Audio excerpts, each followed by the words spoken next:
What happens when a moment of humiliation turns into a national incident? A black mother, traveling with her 5-year-old son, is settled in her prepaid seat. She's a doctor. She's exhausted. And the flight crew has just demanded she give up her seat to a white, platinum member. They accuse her of being non-compliant. They call airport security to have her forcibly removed. But they made one critical mistake. They had no idea who she was or who she was married to. This isn't just a story about air rage. It's about what happened when the system messed with the wrong woman. The air in Hartsfield-Jackson Atlanta International Airport's Concourse B was thick with the smell of recycled Cinnabon and quiet desperation. It was 6 p.m. on a Friday, and GVA Flight 1109 to Washington, D.C. was predictably delayed. Dr. Elena Hayes shifted her 5-year-old son, Leo, on her lap. The boy was asleep, his small chest rising and falling rhythmically against hers, his breath smelling faintly of the apple juice she'd bought him an hour ago. He was a dead weight, but a comforting one. Elena, however, was wide awake, her mind still vibrating from the 36-hour shift she had just pulled at Emory Children's Hospital. She was a pediatric oncologist. She saved lives. She delivered diagnoses that shattered worlds, and, on good days, diagnoses that rebuilt them. She was used to stress, to pressure, to making life-and-death decisions under fluorescent lights. An airport gate, she thought, should be simple, but it never was. The delay, initially 30 minutes, had stretched to 90. The gate area, B32, was a sea of defeated-looking business travelers and frantic families. Leo had handled the first hour well, coloring in his Avengers activity book, but the second hour had brought tears. The sensory overload of the terminal, the constant, echoing announcements, the glare of the news screens, the sheer press of people, was too much. Elena had finally managed to rock him to sleep, but now her own back ached, and her scrubs, hidden under a comfortable grey hoodie, felt stiff. Her husband, Julian, was already in D.C. He was supposed to meet them at the airport. She smiled, thinking of him. He worried. He would have sent a car, but she'd insisted. "I fly commercial all the time, Mark. I'm fine. We're fine. See you at dinner." Finally, the tinny PA system crackled to life. Crook, apologize for the delay. We are now prepared to begin boarding Flight 1109 to Washington Reagan. A collective sigh of relief. Elena gently roused Leo. "Hey, sweet boy. Time to go. Time to see Daddy." Leo mumbled, rubbing his eyes, clutching his stuffed wolf. "Wolfie." "I have Wolfie," Elena whispered, adjusting the strap of her carry-on. They had pre-boarded with passengers needing extra time and families with small children. Elena had specifically, and at great personal cost, booked seats 10A and 10B. It was the bulkhead row in Economy Plus. It cost nearly as much as a first-class ticket, but it was essential. Leo was on the autism spectrum, and flying was a significant challenge.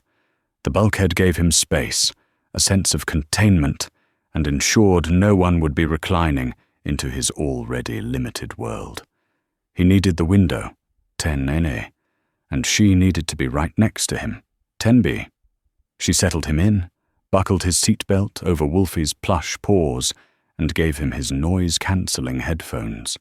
He immediately focused on the tablet she'd preloaded, a look of calm finally settling on his face. Elena sank into 10B, the aisle seat. She closed her eyes for just a second. The low hum of the Airbus A321's auxiliary power unit a dull roar. The rest of the plane began to file in, a clumsy, noisy parade of roller bags and winter coats. She was just pulling out her own headphones when a shadow fell over her. "Mom?" Elena looked up. A flight attendant was standing there, but she wasn't the one greeting people. This woman looked stressed, her blonde hair pulled into a severe bun, her GVA-branded neck scarf looking more like a tourniquet. "Mom, I'm going to need to see your boarding pass." Elena blinked, confused. Of course." She unlocked her phone, the GVA app already open. "I'm 10B. My son is 10A. She showed the screen. The gate agent, her tag read, "Karen Reynolds, Gate Supervisor," frowned. She wasn't just looking at the pass, she was scrutinizing it, as if she expected it to be a forgery. "There seems to be a problem, Mom," Karen said, her voice loud enough for the passengers filing past to hear. "This seat is already assigned." Elena's exhaustion vanished, replaced by a cold spike of adrenaline. "I'm sorry, that's not possible. I booked these seats 2 months ago. I paid for the upgrade. You can see it right there." "The system says otherwise," Karen said, tapping on the large, industrial-looking tablet she held. "We have a duplication. This seat is assigned to one of our Platinum Medallion flyers." Just then, a second woman appeared, draped in a Burberry trench coat and wheeling a shiny Toomey carry-on. "Is this 10B?" she asked, looking right through Eleanor as if she were a ghost. "My pass says 10B." Karen Reynolds turned to the new woman with a smile that was a grotesque mask of customer service. "Ms. Montgomery?" "Yes, here you are. I'm so sorry. This passenger seems to be in your seat." The woman, Madison Montgomery, sighed dramatically. "Ugh, fine. Can you just get her to move? I have a connection to catch as soon as we land." Elena's blood ran cold. Get her to move. Not ask. "Mom," Karen said, her voice dropping the fake smile and turning to steel. "I'm going to have to ask you to move. We have a seat for you in the back. 32A. Elena looked at Leo, who was blissfully unaware, watching Bluey. 32E. A middle seat at the back of the plane, separated from her special needs child. "No," Elena said.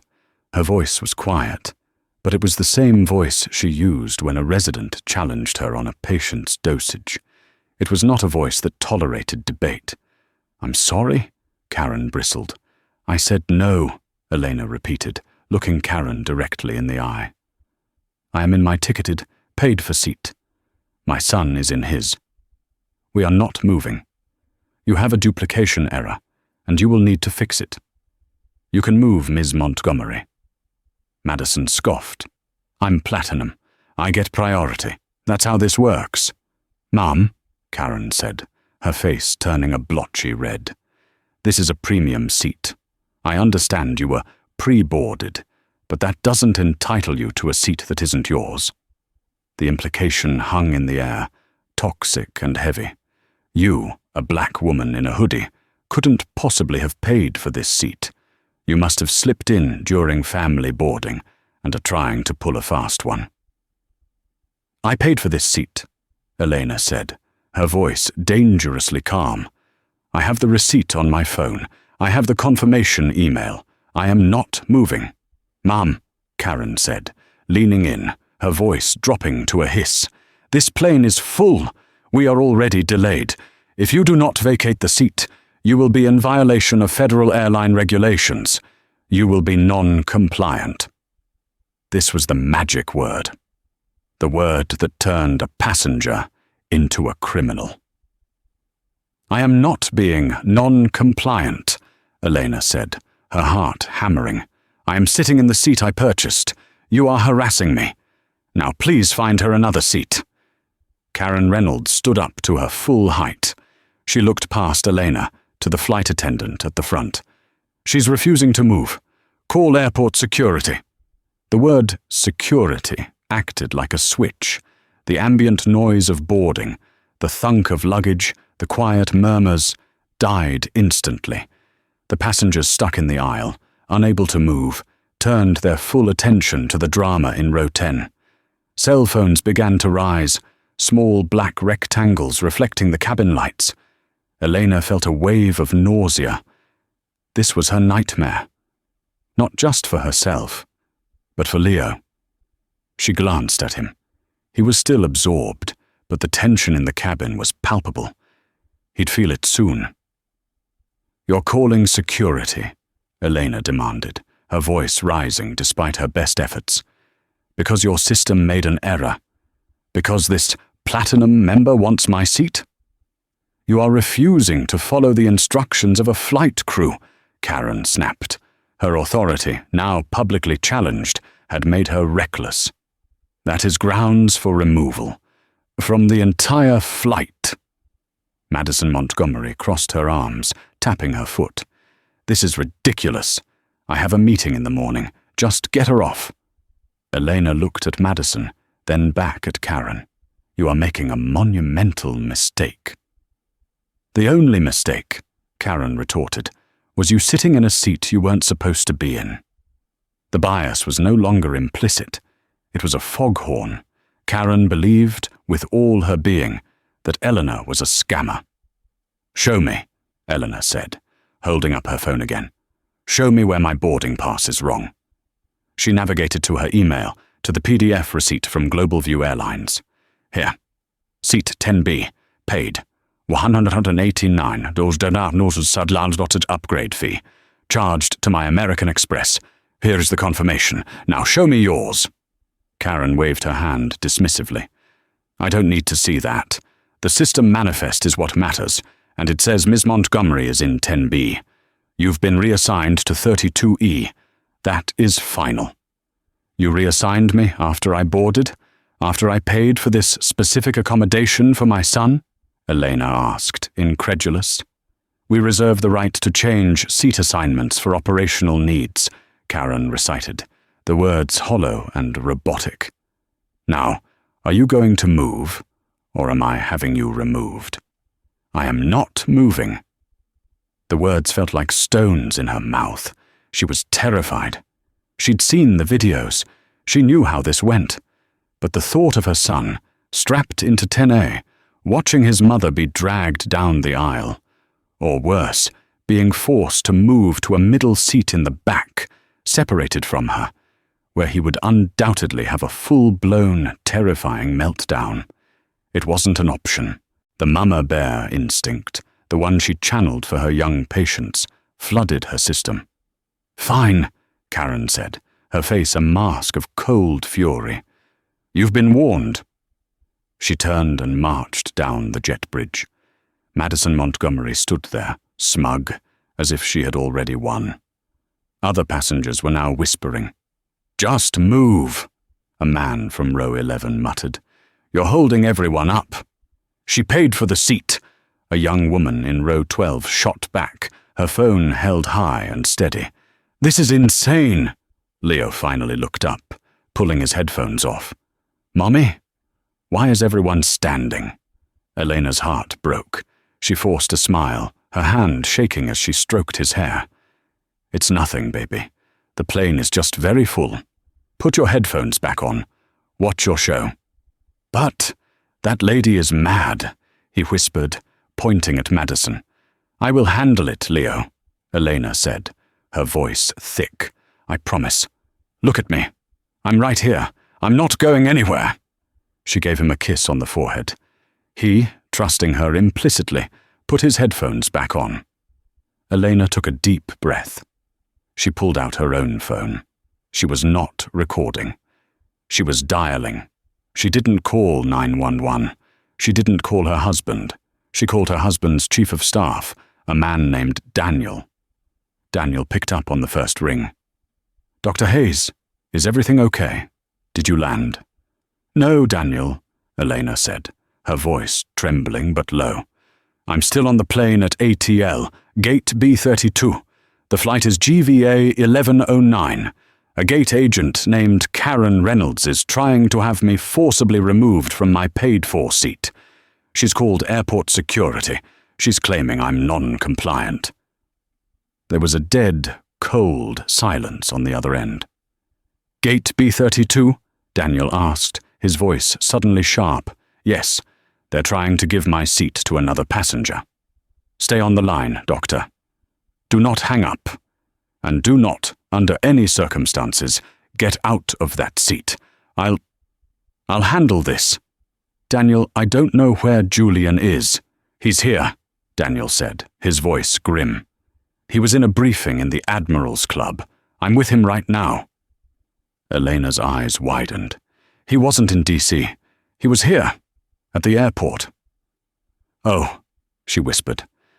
Just stay calm, Dr. Hayes, Daniel said. Help is on the way. A moment later, 2 Atlanta Police Department officers appeared at the mouth of the jet bridge.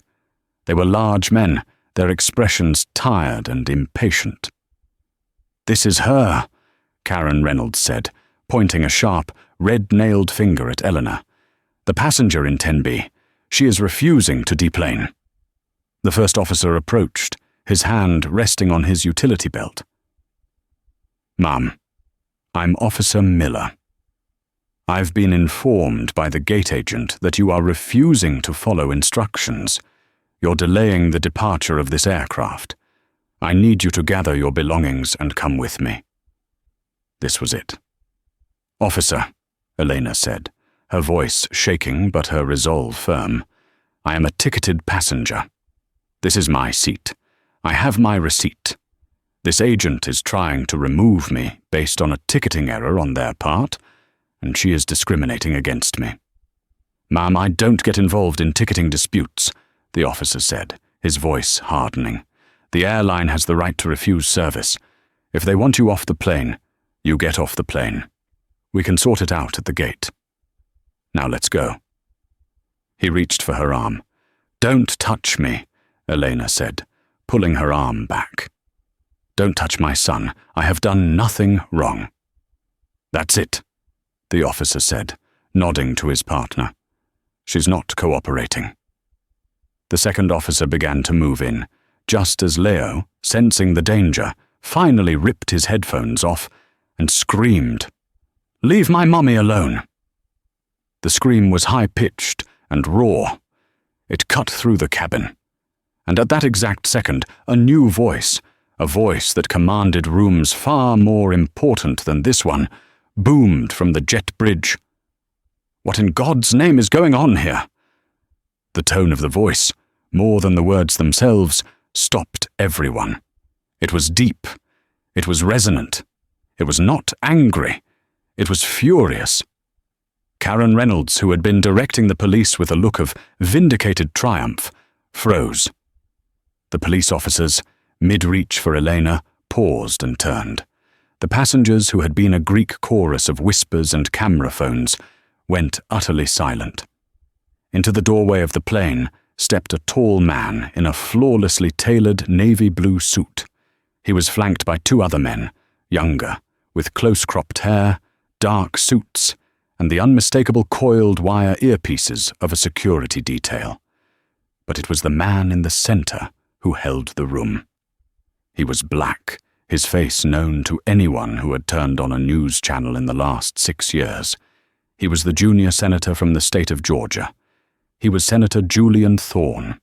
He was also Elena's husband. His eyes scanned the scene, taking it all in with a politician's rapid-fire assessment. The police officers, the smug-looking woman in the trench coat, the red-faced gate agent, and finally, his wife, who was clutching their screaming, terrified son. The public mask of Senator Thorne dissolved, replaced by the primal fury of Julian, the husband and father. "Get your hands off my wife," he said. His voice was no longer a boom. It was a low, deadly growl. The police officers, recognizing him instantly, snapped to attention, their hands reflexively falling away. "Senator," Officer Miller stammered, we were just—" "You were what?" Julian moved past them, into the aisle, and crouched beside seat 10B. He ignored everyone else, his focus entirely on his family. "Hey, champ," he said, his voice instantly gentle, pulling Leo into his arms. "Hey, buddy, it's okay. Daddy's here. Daddy's here." Leo buried his face in his father's suit jacket, his small body racked with sobs. Julian then looked at Eleanor. Her face was pale, streaked with tears she hadn't realized she'd shed. "Are you okay, Elle?" She just nodded, unable to speak, her hand gripping his arm. Karen Reynolds's face had gone from blotchy red to a color of whey. Her mouth opened and closed, but no sound came out. She looked from Eleanor, in her hoodie, to Senator Julian Thorne, in his Brioni suit, and the equation that had seemed so simple in her head, black woman, premium seat, must be a scam, imploded. Madison Montgomery, the platinum flyer, seemed to realize it too. The smugness had evaporated, replaced by a dawning, sickly horror. After settling Leo, Julian stood up to his full height, which was considerable. He turned, and the full weight of his presence descended on the cabin. He looked at Karen Reynolds. "You," he said, pointing a finger. "What is your name?" It's Karen Reynolds," she stuttered. "Senator Thorne, I didn't know. I didn't realize she was what?" Julian cut her off, his voice like ice. "A human being? A paying customer? Or did you just not realize she was my wife? Does that matter? Would it have been okay to do this to any black woman? Is that the policy here at Globalview? No, sir, of course not. There was a ticketing duplication," Karen pleaded, holding up her tablet as if it were a shield. "Ms. Montgomery is also ticketed for this seat. It was a system error." Julian didn't even look at Madison. He looked at the senior flight attendant who was hiding near the galley. Is this plane's manifest correct?" Yes, Senator. The system shows." "I don't care what the system shows," Julian snapped it. "I care what happened. My wife, Dr. Hayes," he said, emphasizing her title, "was in her seat, with my son. And this woman," he pointed at Karen, "called the police to have her dragged off this plane. Is that what I'm seeing?"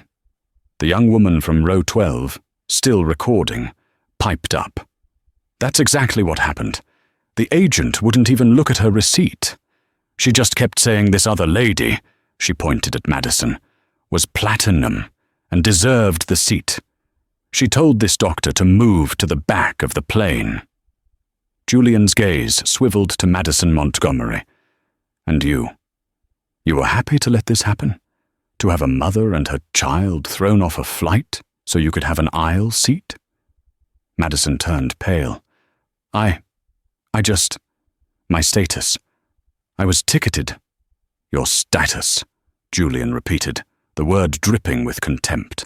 "Your status doesn't give you the right to humiliate another person. Your status doesn't supersede a purchased ticket, and it damn sure doesn't give you the right to terrorize my child." He turned back to Karen, who was now visibly shaking. "You tried to have my wife removed. For non-compliance." "It was an operational need," she squeaked. "It was racism," Julian stated flatly. "It was profiling. You looked at my wife, and you made an assumption, and you were wrong." One of his security detail, a man named Agent Simmons, leaned in and spoke quietly to the pilot, who had just emerged from the cockpit to see what the commotion was. The pilot's eyes went wide. Julian pulled out his own phone. He wasn't calling his chief of staff. He was calling Robert Kingsley, the CEO of Globalview Airlines, whose personal cell number he had on speed dial.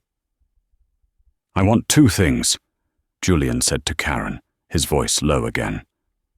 "I want your employee ID, and I want the full name of the GVA station manager here at Hartsfield. And I want them now. Because you are not just dealing with a passenger. You are not just dealing with a senator. You are dealing with a man who is about to make your airline the subject of a federal investigation." The click of the phone connecting was the loudest sound in the cabin. "Robert, this is Julian Thorne. I'm on one of your planes at ATL, Gate B32, and I am watching your staff, with the help of the Atlanta PD, attempt to physically remove my wife from her paid-for seat.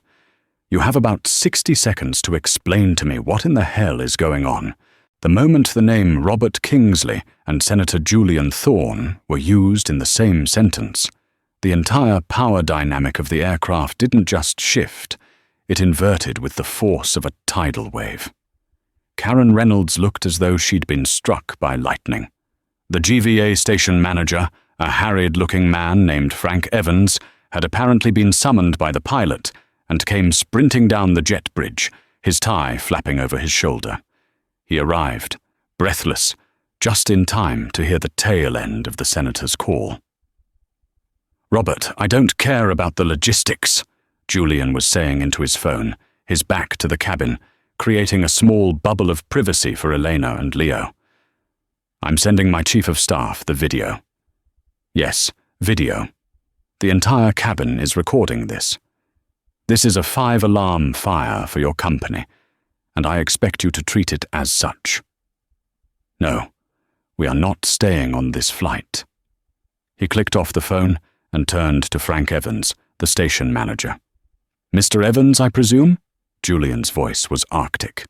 "Senator Thorne, sir, my deepest apologies. This is a terrible misunderstanding." "It's a terrible something," Julian said. "Your employee, Ms. Reynolds, just attempted to have my wife, Dr. Elena Hayes, arrested in front of our son, after she refused to give up the seat she paid for. What kind of operation are you running here?" "Sir, I assure you this is not our policy." "Then what is it?" Julian demanded. "Because from where I'm standing, it looks like your platinum flyer." He gestured to Madison, who looked like she wanted the floor to swallow her.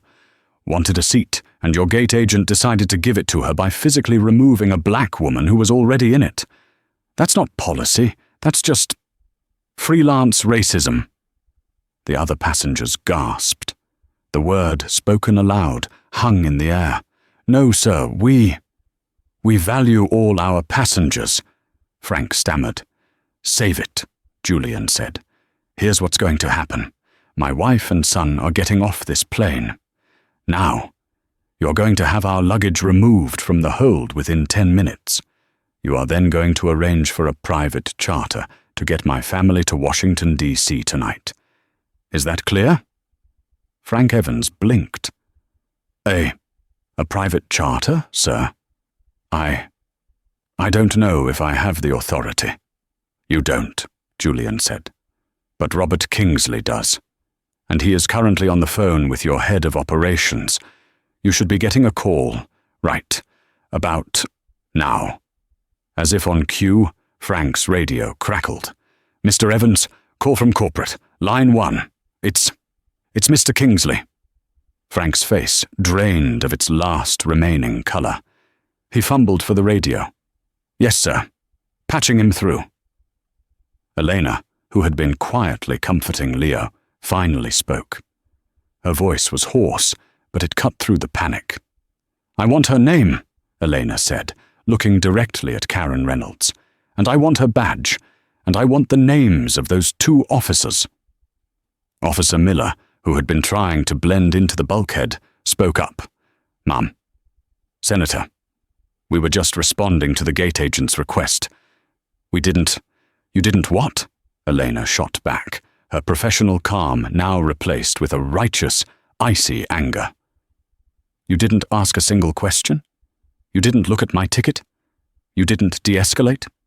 You saw 2 of your officers towering over a woman and her child, and your first instinct was to physically remove her. You failed her. You failed my son." "Dr. Hayes is correct," Julian said, his security detail now creating a clear path to the door. "We will be filing a formal complaint against your department as well."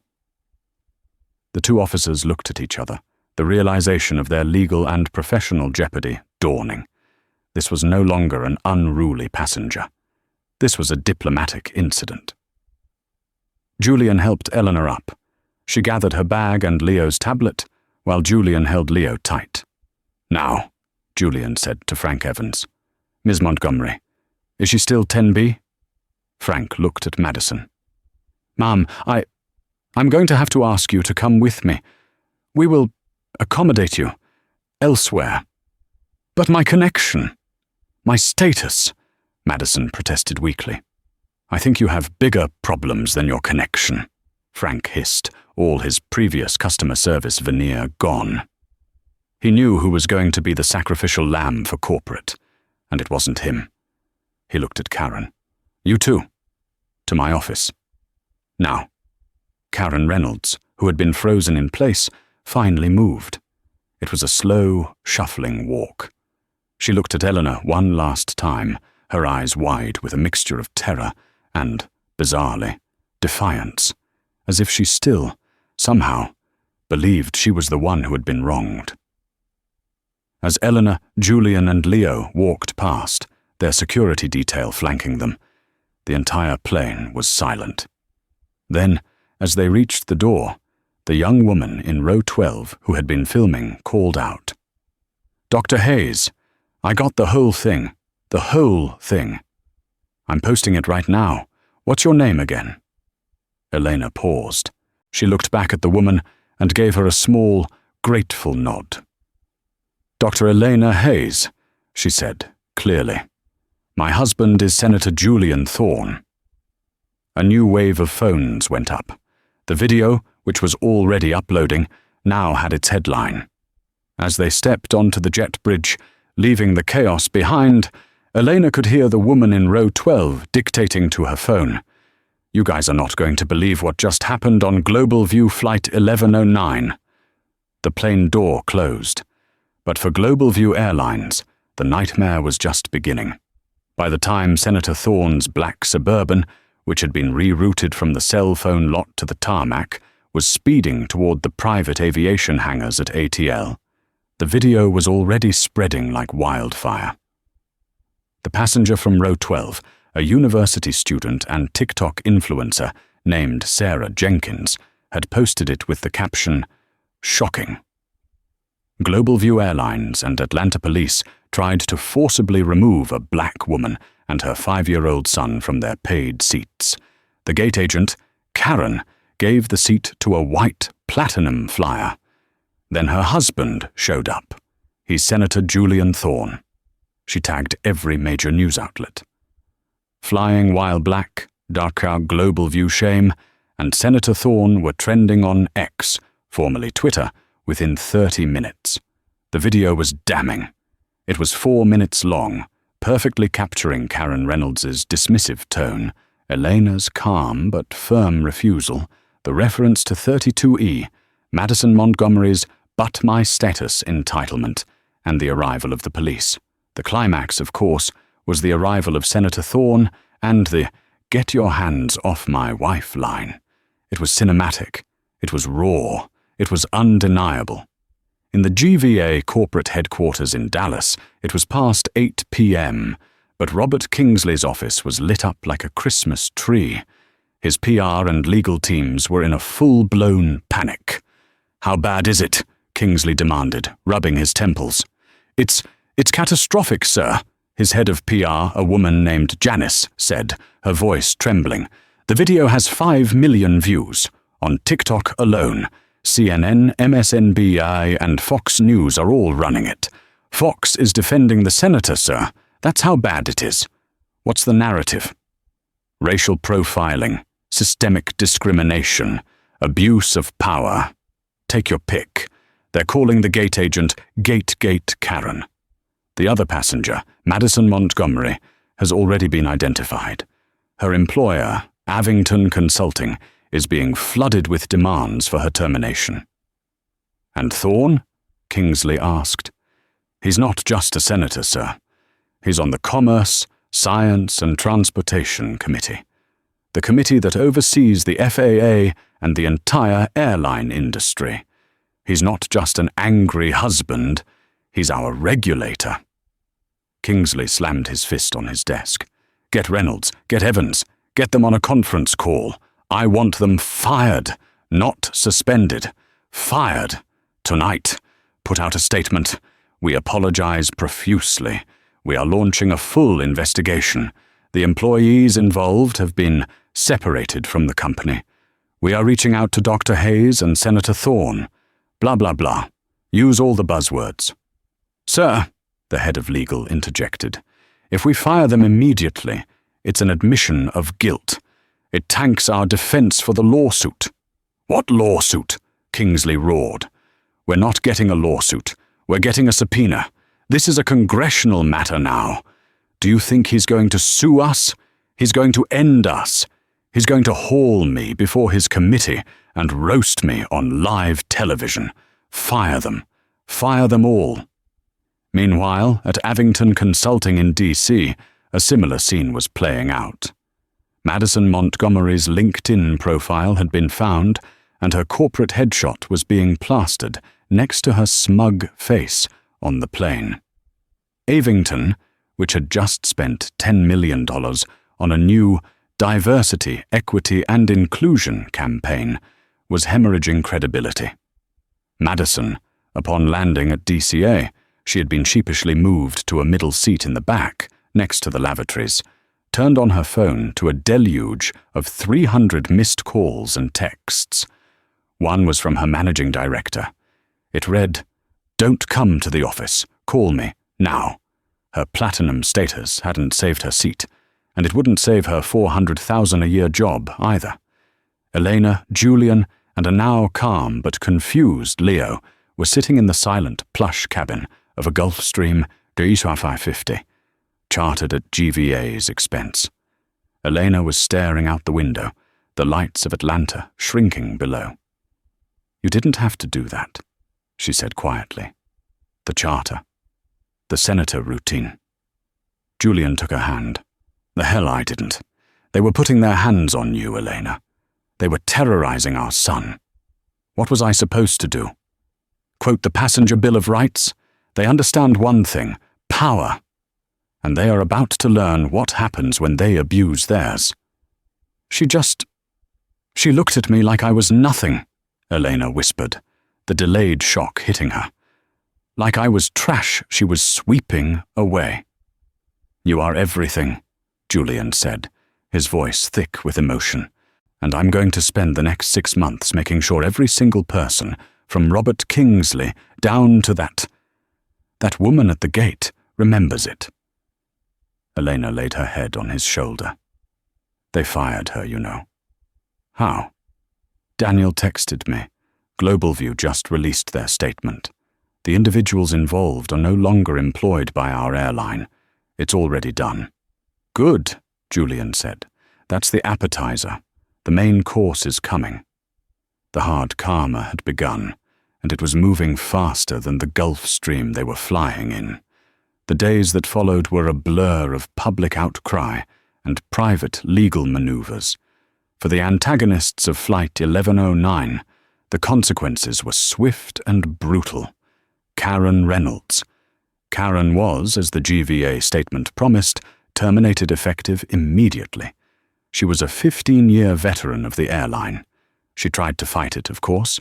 She claimed wrongful termination, arguing she was just following protocol regarding seating duplications and operational needs. GVA's legal team, however, had no interest in protecting her. In fact, she was the perfect scapegoat. They leaked her internal performance file to a major newspaper. It turned out Gategate Karen had a history.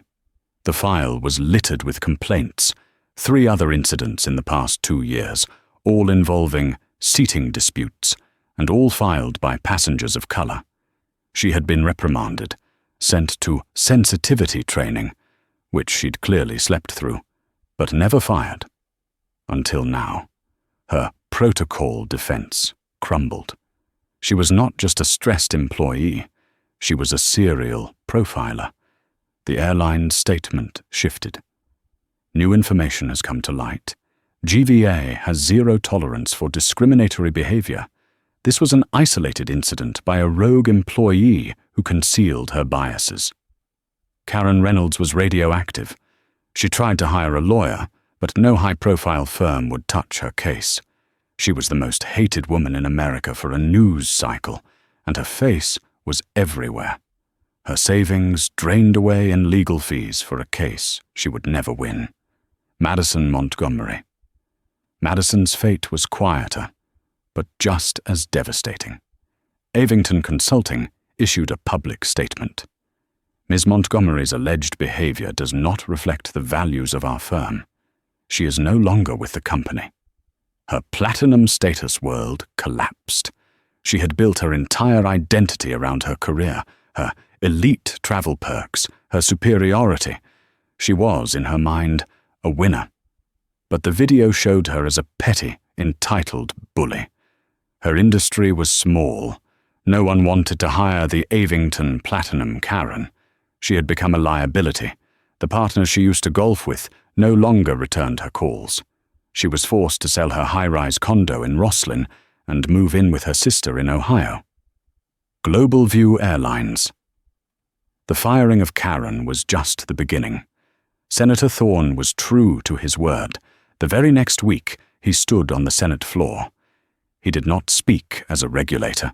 He spoke as a husband. He told the story, not of a senator, but of Dr. Elena Hayes, a pediatric oncologist, and her young son.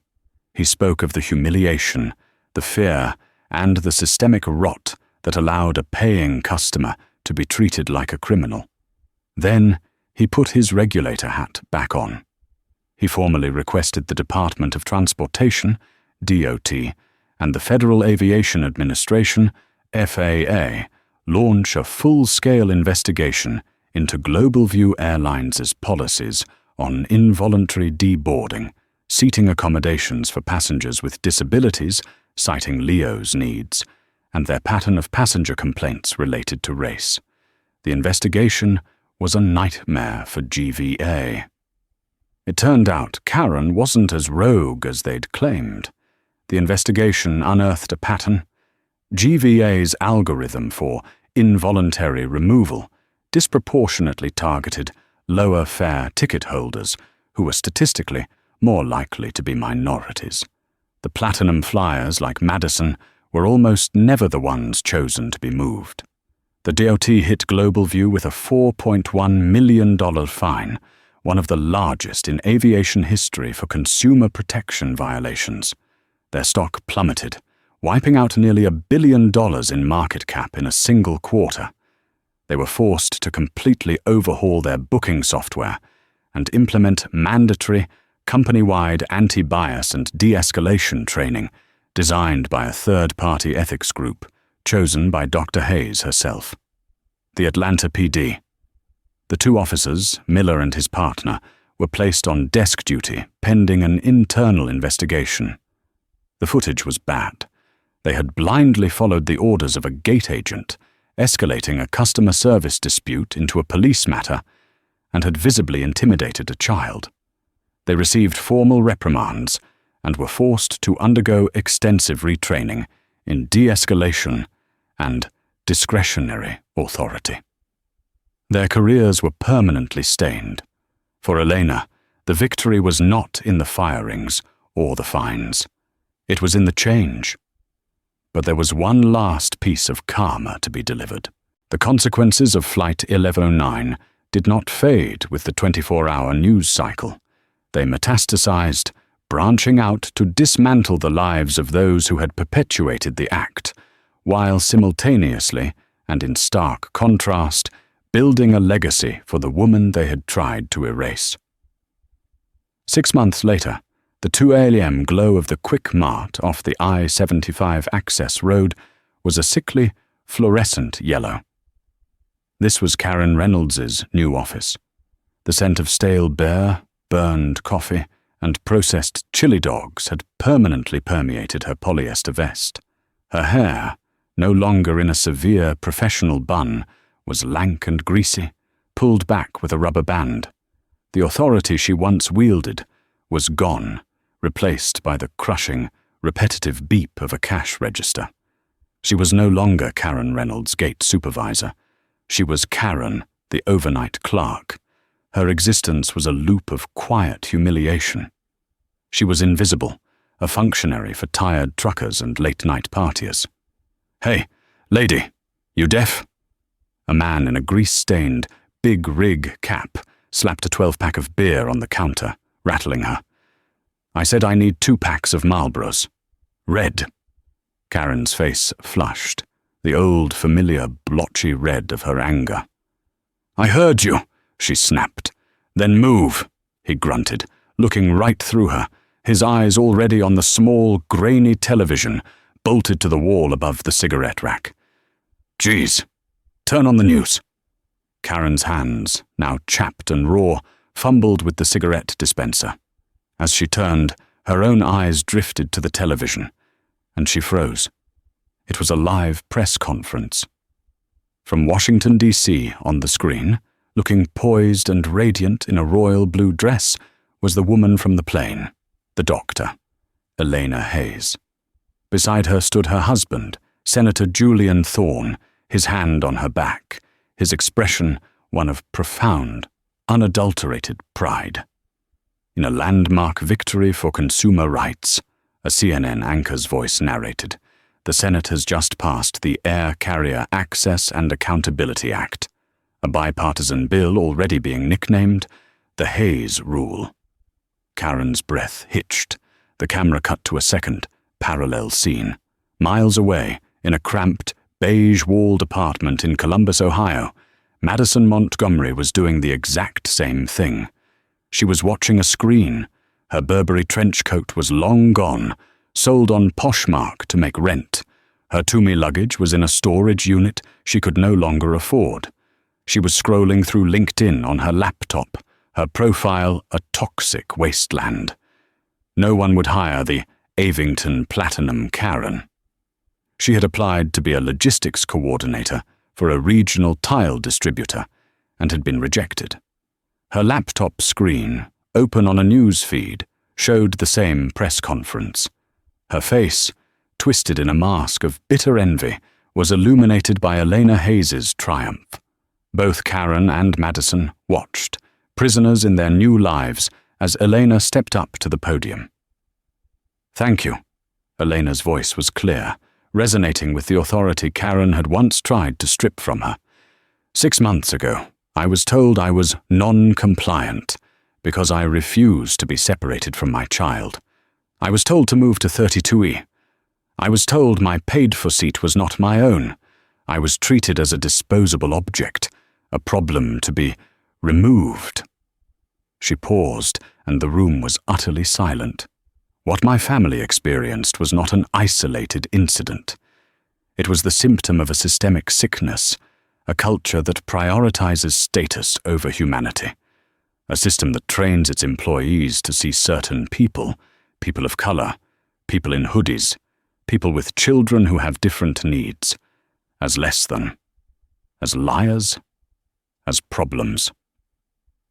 The Hayes Rule is the beginning of the treatment for that sickness, Elena continued, her voice gaining strength. It mandates that no passenger can be involuntarily removed from their seat for a duplication or reassignment once boarded, placing the burden of the airline's error back on the airline. It enforces mandatory, unified de-escalation training for all gate agents and flight crews. And it institutes severe, non-negotiable financial penalties, paid directly to the passenger, for any airline that attempts to violate these rights. Today, we are making the industry compliant with the standards of human decency. The camera panned. Standing in the back of the press conference, looking as though he had swallowed a hornet, was Robert Kingsley, the CEO of Global View Airlines. He had been strongly encouraged by Senator Thorne's committee to attend.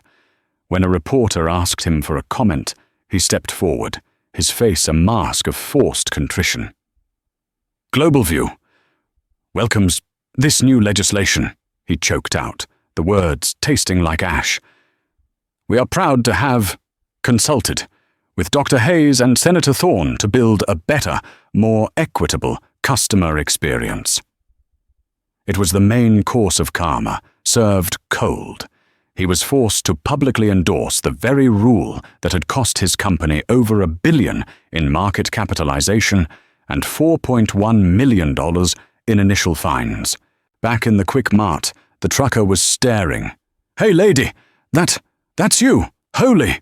You're that gate, Karen! Karen reeled back as if he'd struck her.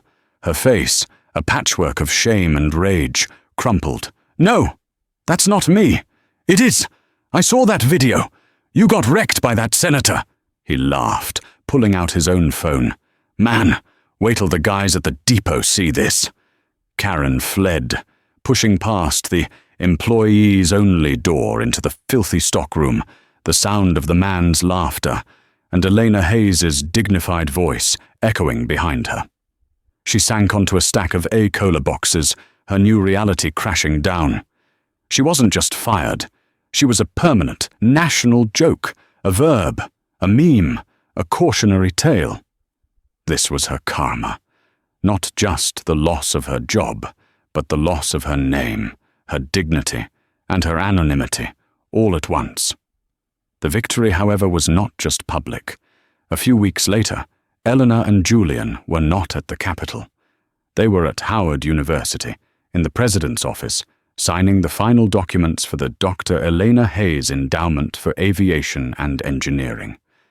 The entire multi-million-dollar settlement from GVA, which the airline had paid to avoid a protracted, public discovery-filled lawsuit, was being funneled into this. We didn't want the money, Elena explained to the dean. Taking it would have felt transactional. This is structural. I don't want to just punish the people who are in the system. I want to change the people who will one day be the system. I want to fund the next generation of engineers, pilots, and executives. A generation that looks like me, that looks like my son, who will build an industry where a Hayes rule is no longer necessary. The true final test came 1 year after the incident. The family was traveling again. This time, Julian was with them. They walked through Hartsfield-Jackson, back to Concourse B, back to Gate B32. They were not in first class. Elena had insisted. The rule has to work for everyone, Mark, she had said, not just for the people in 1A. We're flying how we always fly.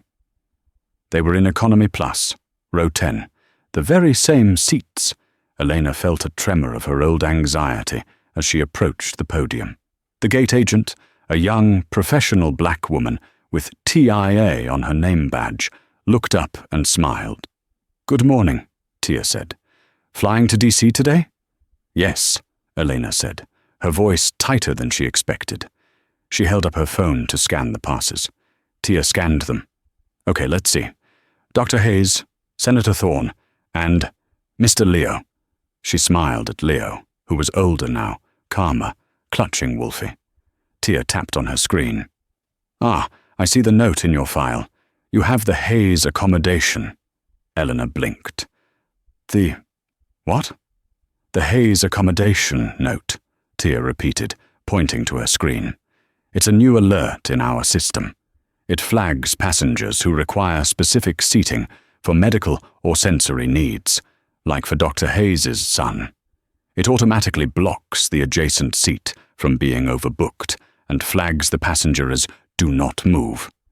It looks like your preference for the bulkhead window for Leo is all locked in." She looked up, and a slow dawn of recognition spread across her face.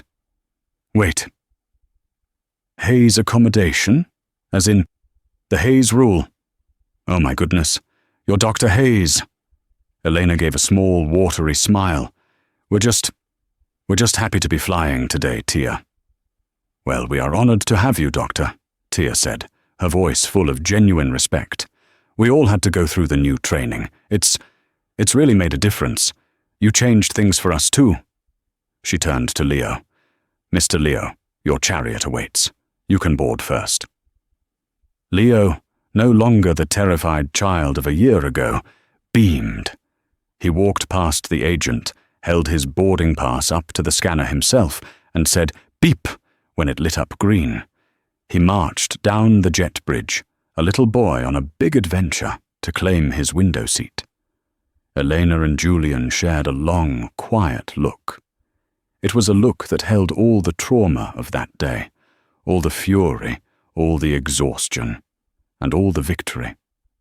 Elena took a deep breath, the recycled air of the jet bridge smelling for the first time, like peace. She walked onto the plane, turned left into row 10, and sat down in 10B. The same seat. The battleground was now just an airplane row. As she buckled her seatbelt, she looked out the window, at the ground crew and the blue sky beyond. The engines hummed. The flight was on time, and she was, finally, just a passenger, on her way home. That day at Gate B32, a system of bias and corporate arrogance tried to crush a woman who was just trying to get home to her family. They saw a black mum in a hoodie and assumed she was powerless. They couldn't have been more wrong. Elena and Julian Thorne didn't just win a lawsuit, they changed the law. The Hayes Rule is a real-life, fictional example of how one moment of standing your ground can lead to national change, protecting millions of other travelers. The karma wasn't just that the bullies lost their jobs, it's that the victim rewrote their rule book. What do you think? Was this justice, or was it privilege? Let us know in the comments below. If you were moved by this story of justice and accountability, please hit that like button. It truly helps the channel. Share this video with someone who needs to hear that a single voice can make a difference. And most importantly, if you haven't already, subscribe to our channel for more true-life stories of drama, twists, and hard karma. We have a new story for you every week.